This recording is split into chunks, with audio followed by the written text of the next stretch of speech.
ارشاد فرماتے ہیں کہ میں چھپا ہوا ایک خزانہ تھا، کنت کنزا مخفیا ان عرفا احببت خلقت محمد۔ اللہ ارشاد فرماتے ہیں میں چھپا ہوا خزانہ تھا، میں نے خیال کیا کہ میں پہچانا چاہوں، مجھے تو خدا کہنے والا ہو، میری کو عبادت کرنے والا ہو۔ پھر میں نے کیا کیا؟ محبت کی۔ ہم بھی محبت نہیں کرتے اپنے آقا سے۔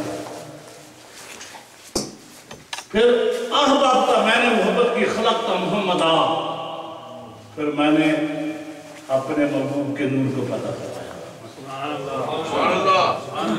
ہم نہیں کہتے، ہمارے علماء نہیں کہتے۔ حکیم الامت اشرف فرید خانوی صاحب نے نشر و طیب ایک مکمل کتاب لکھی ہے آقا کے نور ہونے پر۔ سبحان اللہ۔ یہ اتنا بڑا احسان، اپنے محبوب کو پیدا کروایا۔ اب دیکھیں نا، ہمارے علماء کبھی بات کرتے ہیں، میں نے لوگوں سے سنا یار عجیب قسم کے لوگ ہیں، کہتے ہیں یار سنی جو ہے نا یہ علماء یہ یار گالیاں دیتے ہیں۔ ویسے اتفاق تھی کہ بات میرے ذہن میں آ گئی، گالیاں دیتے ہیں یا زبان کو خاموش رکھنا چاہیے۔ یہ کہتے ہیں وہ وہابی ہو گیا، وہ فلاں ہو گیا، یہ ٹمکا کے گالیاں دیتے ہیں۔ یار گالیاں دیتے، یہ کہاں لکھا ہے؟ یہ کہاں کا یہ انصاف ہے؟ بھائی دیکھیں، اگر شادی صاحب کسی اپنے دشمن کو گالیاں دیتے ہیں، پھر آپ شادی صاحب کو پکڑ سکتے ہیں، بھائی آپ عالم ہے، دیندار ہے، معاف کر دوں۔ گالی کس کو دیتے ہیں؟ میں تفصیل میں نہیں جانا چاہتا۔ قرآن پاک میں ایک واقعہ ہے، ولید بن مغیرہ نبی پاک کا سب سے بڑا گستاخ ہوا ہے، جو کوئی ایک منٹ بھی ضائع نہیں جانے دیتا کہ جب اس نے میرے آقا کو تنگ نہ کیا، تکلیف نہ پہنچائی۔ میرے آقا اس سے بہت تنگ تھے، یہ خباثت کی انتہا تک پہنچ گیا ہے۔ میں مجھ سے بات کرنا چاہتا ہوں، اللہ تبارک و تعالیٰ نے اپنے محبوب پر قرآن نازل کیا، 10 آیتیں نازل کی اس کے مخالف، اس کے 10 عیب اللہ نے بیان کیے، یہ جھوٹا، یہ دغا باز ہے، یہ فرادی ہے، یہ بکواس کرتا ہے۔ 9 یہ وصف، 10ویں جو وصف اللہ نے اس کا خباثت بیان کی، وہ تِلْنِ بَعْدَ ذَلِكَ الظَّنِيمِ، یہ لفظ ہے قرآن کے۔ ہمیں کہتے ہیں یا تم گالیاں دیتے ہیں۔ اب قرآن تو نص قطعی ہے نا، جو قرآن کا منکر ہے، اس کی زیر زبر کا منکر، وہ دار اسلام سے خارج ہو جاتا ہے۔ اب قرآن کے لفظ تِلْنِ بَعْدَ ذَلِكَ الظَّنِيمِ، میرے محبوب یہ نطفہ حرام کا ہے۔ میرا چیلنج ہے، کسی مولوی سے جا کے پوچھو، یہ نطفہ حرام کا، اپنے باپ کا یہ اصل نہیں ہے۔ ولید بن مغیرہ مکہ کا بہت بڑا آدمی تھا۔ جب اسے پتہ چلا کہ اب تو محمد کے خدا نے تمہارے لیے یہ بیان کیا ہے، جب اس کو بتایا گیا کہنے لگا 9 خصلتیں مجھے پتہ ہے کہ میرے میں موجود ہیں، اب یہ جو ہے نا کہ میں زنیم ہوں، حرامی ہوں، اس کا مجھے پتہ نہیں ہے، لیکن 9 جو ہیں میرا یہ ایمان ہے کہ محمد جھوٹ نہیں بول سکتا۔ وہ دوڑتا ہوا اپنے گھر گیا۔ ایک روایت میں یہ ہے کہ ماں بیٹھی ہوئی تھی، اس نے غصے میں آ کر اس کے ساتھ ایک چادر کو کھینچ لیا، کہنے لگا سچ بتاؤ میں حلالی ہوں یا حرامی ہوں؟ محمد نے یہ کہا ہے۔ تو ماں کہنے لگی جو ماں کے ساتھ چادر کھینچے وہ حلالی کیسے ہو سکتا ہے؟ یہ قرآن ہے، قرآن کی نص قطعی ہے کہ جو محبوب کا دشمن خدا اس کو حرامی کر رہا ہے۔ اب دوسری بات اب یہ کام آتا ہے، یہ رب دعا دیتے ہیں، اعلیٰ حضرت کا ایک شعر ہے، برباد وہ گھر ہوں، برباد وہ گھر ہوں جس گھر میں تیری یاد نہ ہو، اور اجڑے وہ شہر جس میں محفل میلاد نہ ہو۔ ہم بدعا دیتے ہیں، اجڑ جائے، برباد ہو جائے،